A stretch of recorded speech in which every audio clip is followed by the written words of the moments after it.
My name is Emily Buerger, and this is my presentation for my applied research project for the Doctorate of Athletic Training program at A.T. Still University. With the advisement of Dr. Lamb, my critically appraised topic entitled The Impact of Oral Contraceptives on Anterior Cruciate Ligament Injuries in Female Athletes was created. This topic became of interest to me after having 7 female athletes sustain an ACL injury in a single fall season. Out of those 7 injuries, 6 were non-contact, and all 6 of the athletes were at some point in their menstrual cycle. It led me to start looking at correlations between ACL injuries and the female menstrual cycle. Lower extremity injuries make up the majority of sports injuries, both at the high school and collegiate levels, with the knee making up about 15% of injuries at both levels. One of the major injuries to the knee is a tear to the anterior cruciate ligament, or ACL. About 70% of ACL injuries are non-contact injuries. There are multiple reasons why ACL injuries occur, both extrinsically and intrinsically. Extrinsic factors include playing surfaces, footwear, braces, and the weather. Intrinsic factors include body structure, how the femoral condyle sits on the tibial plateau. There are many differences between male and females that could potentially lead to an ACL injury, including Q angles, femoral notch size, strength, and hormonal differences. Relaxin is a hormone that is thought to impact the structural integrity of collagen. That is, it is thought that relaxin may decrease the structural integrity of collagen. Thus, it is theorized that female athletes may be at a greater risk for an ACL injury during the menstrual cycle due to the release of serum relaxin. Specifically, during the menstrual cycle, the pituitary gland releases an increase of estrogen, including the serum relaxin. It is thought that due to an increase of estrogen and serum relaxin levels, there may also be an increase in the risk of ACL injuries for female athletes. All the research and many discussions with Dr. Lamb led me to this clinical question. In female athletes, does the use of oral contraceptives decrease the risk of an ACL injury? After breaking down my clinical question, I was able to focus my search using the key phrases of female athletes, oral contraceptives, and anterior cruciate ligament injuries. I searched through databases such as MedLink Complete, Sport Discus, Sinhall Plus, Academic Search Complete, and Rehabilitation Reference Center. Articles including information about female athletes and ACL structure, oral contraceptives' effects on the body, specifically to the ACL, and were published between 1995 and 2018 were included. Articles discussing male athletes were not written in English and were outside the date range were not included. 2 articles, both systematic reviews, were found and included. I was looking for all articles that discussed the impact of oral contraceptives on the ACL. 2 systematic reviews surfaced. The first systematic review included 21 studies and concluded that there is an association between hormone levels and ACL injuries in female athletes. The second included 7 studies and concluded that the use of oral contraceptives may reduce the risk of ACL injuries in female athletes. We critically appraised both systematic reviews using the CASP appraisal checklist.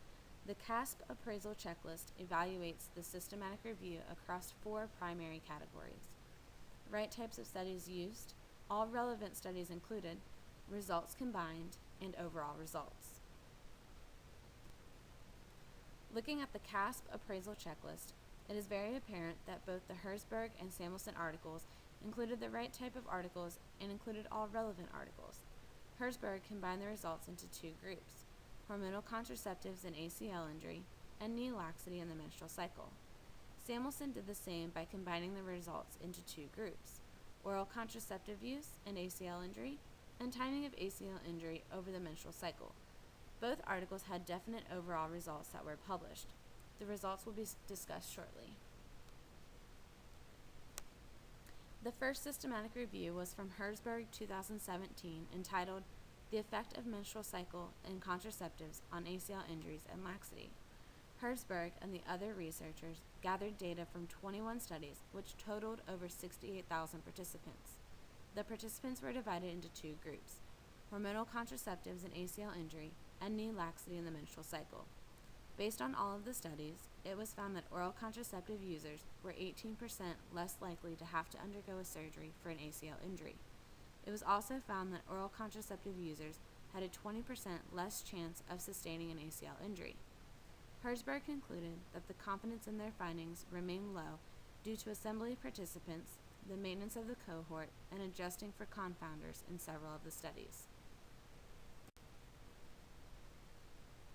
The second systematic review was by Samuelson 2017, entitled Limited Evidence Suggests a Protective Association Between Oral Contraceptive Pill Use and Anterior Cruciate Ligament Injuries in Females, a Systematic Review. Samuelson and the other researchers found 14 articles to be included in their review. Similar to Buerger, Samuelson divided the data into two groups: oral contraceptive use in ACL injury and timing of ACL injury over the menstrual cycle. It was found that women between 15 and 20 years of age that used oral contraceptives underwent fewer ACL reconstructions. It was also found that more ACL injuries were sustained during the first phase of the menstrual cycle than the other phases. Samuelson noted that these results were found with limited sample sizes and a larger risk of bias. Based on the findings in the two systematic reviews, it can be said that there is limited evidence to suggest that oral contraceptives may have some protective qualities to prevent ACL injuries. There is a good beginning with research on this topic, but it seems there is still more that needs to be done. Estrogen and serum relaxin are released during the menstrual cycle, and the ACL is the only anatomical structure with relaxin receptors. Oral contraceptive use reduces the amount of hormones released during the menstrual cycle. However, they should not be used as a prophylactic. Even with this information, it would be unethical to ask all female athletes to start taking oral contraceptives, especially those under the age of 18. Injury prevention is a primary domain of athletic training. The prevention of ACL injuries has been a heavily researched topic in sports medicine. The prevention of ACL injuries relies on identifying modifiable and non-modifiable risk factors. In terms of the use of oral contraception, this would be considered an approach to address a modifiable risk because of the spike in hormone changes during the menstrual cycle. Based on the two systematic reviews included in this critically appraised topic, there is limited evidence to suggest oral contraceptives may have some protective qualities against ACL injuries. Thus, it is difficult to determine if clinicians should recommend the use of oral contraceptives to female athletes.